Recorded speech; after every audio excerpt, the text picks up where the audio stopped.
اكتب عن امي عجزني قدام الحروف قام الالف زعق وقف وقال ما تفهم يا ولا ده اسمها مشترك مع اسم من لا شريك له واول الام الالف واول الاسم الالف ربك بيخلق من العدم من الالم خلق الالم شالتني وهنا على وهن لحد ما بلغت الحلم يا ما بتدلع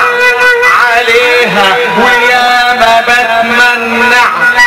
عليها ويا ما حوطتني بجناحها ويا ما دمعت في عينيها ومن ايديا تاتا تاتا ورجلي داست على البلاطه وداس عليها عجل زمننا واما كنت ببكي كانت تطبطب كانت تجيب لي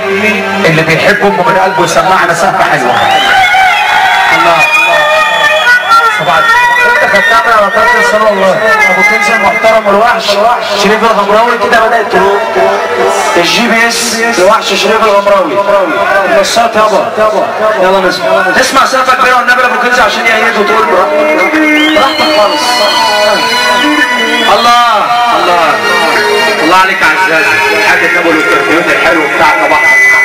الله ايوه انا لما جيت اكتب عن امي قلت عنها شايله همي قلت دي بتجري في دمي قلت عنها حاجات كتيره مش جديده لما جيت كبرت فجاه لقيتني مزق من كلامها عن السجاير على العيال اللي مصاحبهم في الدراسه خش ساكت اجي اتدلع تقول لي ده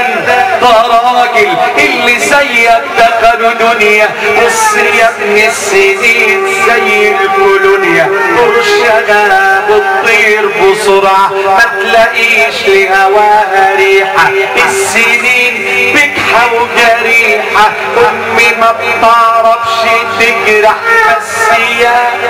ما يا ما يا ما يا ما يا ما يا ما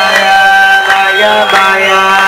يا ما يا ما يا ما يا ما يا ما امي ما بتعرفش تجرح بس يا ما باتت جريحه واما جيت وقفت قصادي قالت لي انت امتدادي انت نور عيني اللي شبهي انت دونا عن ولادي وقتها انا كنت غاوى للغناوي انا للغناوي وانا كنت غاوي انا كنت اسيبها قاعده تبكي وانزل اترمي في حضني.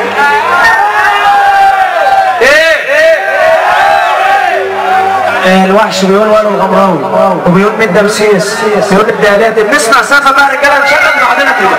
بس مش اكتر. هي مين ده مسيس طول عمرها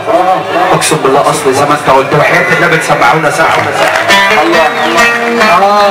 الله